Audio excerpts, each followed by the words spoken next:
இனிய மாலை வணக்கம். சூரியோதயம் சன்ரைஸ் செய்திப்பாகம் 217 நகுலவதி தில்லை தேவன். லண்டன் டென்மார்க் செய்தி. இங்கிலாந்து செய்திகள். லிவர்பூலில் நடைபெற்ற வாகன விபத்து சம்பவம். ஒரு 53 வயது உடைய தொழில் அதிபர் ஒருவர் தான் இந்த வாகனத்தை ஓட்டி பொதுமக்களை விபத்துக்குள்ளாக்கினார். அவர் இப்போது 3 பிள்ளைகளின் தந்தையாவர். அவருக்கு இப்போது 7 வழக்குகள் பதியப்பட்டு அவர் சிறைச்சாலையில் இருக்கிறார். இன்னும் மான்செஸ்டரில் உள்ள டென்சன் பகுதியில் நாயின் கொடூர செயல். 23 வயது தாயும் 53 வயது ஒருவரையும் கலைத்து வீதியில் அவர்கள் இரத்த வெள்ளத்தில் இருக்கும்போது அவர்களுடைய வளர்த்த நாய் அவருடைய பச்சிளங்குழந்தைகள் கடித்து குதறியது. இதனால் அந்த குழந்தைக்கு முகத்தில் மாறாத வடுக்கள் காணப்பட்டிருக்கிறது. பின்னர் காவல்துறையினர் வந்து அவர்கள் மூவரையும் வைத்தியசாலைக்கு எடுத்து சென்றிருக்கிறார்கள். ஆயிரக்கணக்கில் பிரித்தானியாவுக்குள் வரும் நுழையும் புலம்பெயர்ந்தோர். வேடிக்கை பார்க்கும் பிரான்ஸ் அதிகாரிகள். சிறிய படகுகள் மூலம் இதே பிரித்தானிய ஆங்கில கால்வாயின் ஊடாக வருவோரை பார்த்து கொண்டிருக்கும் பிரான்சிய அதிகாரிகளை ஆதாரபூர்வமுள்ள புகைப்படங்கள் வெளிப்படுத்தி இருக்கின்றன. அதாவது கடந்த சனி அன்று ஒரே நாளில் 1194 பேர் ஆங்கில கால்வாயை கடந்து பிரித்தானியாவுக்குள் வந்திருப்பது குறிப்பிடத்தக்கது.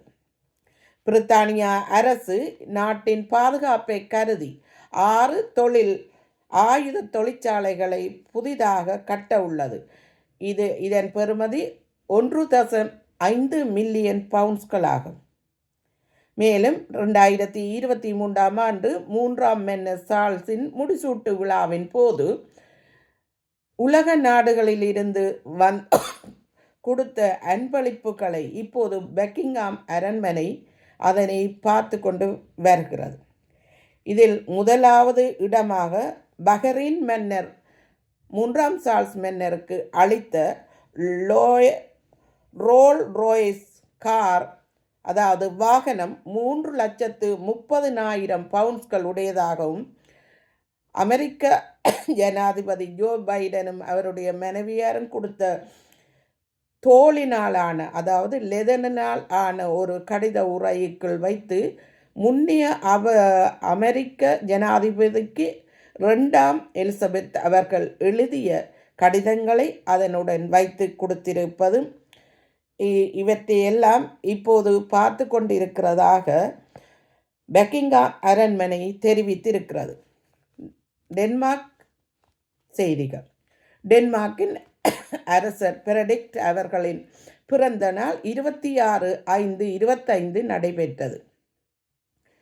டென்மார்க்கின் அரசியான மார்க்ரெட்டா அவர்களும் பெனடிக்ட் அவருடைய மனைவி இளவரசி மேரி அவர்களும் அவருடைய 3 பிள்ளைகளும் அவர்களுடைய அமேலியன்போ பால்கனி, அதாவது அமேலியன்போ என்று சொல்லப்படும் அவர் மாடி கட்டிடத்தில் ஒரே நேரத்தில் எல்லோரும் தோற்றம் அளித்து மக்களுக்கு கை அசைத்து அவர்களுடைய சந்தோஷத்தையும் பிறந்த நாள், அதாவது கொடிகள் கைகளில் சிறிய கொடிகளை அழைத்து பிறந்த நாள் வாழ்த்துக்கள் சொன்னதும் இப்போது ஊடகங்களில் படங்களாக வெளிவருகின்றன, பிரதிகளாக. டென்மார்க்கில் இருந்து சர்வதேச தொழில்நுட்ப திறமையாளர்கள் ஏன் டென்மார்க்கை விட்டு வெளியேறுகிறார்கள், அதாவது நாட்டை விட்டும் வெளியேறுகிறார்கள் என்றதை இப்போது அதன் முடிவின் பின்னணியில் உண்மையை கண்டறியும் நோக்கமாக 30/5/25 அன்று வெளியேறும் நேர்காணல் திட்டத்தின் இது மையத்தின் உள்ள ஒரு கேள்வி என்று இது கூறியிருக்கிறார்கள். தொடர்ந்து அதனை ஆராய்ச்சி செய்து வருகிறார்கள்.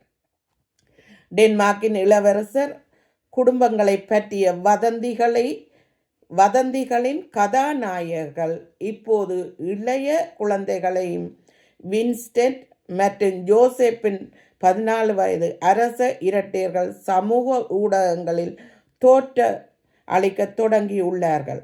டெனிஸ் அரச குடும்பத்தினர்கள் அவர்கள் அந்த மாடியில் நின்று கை அசைவுகளின் மூலமும்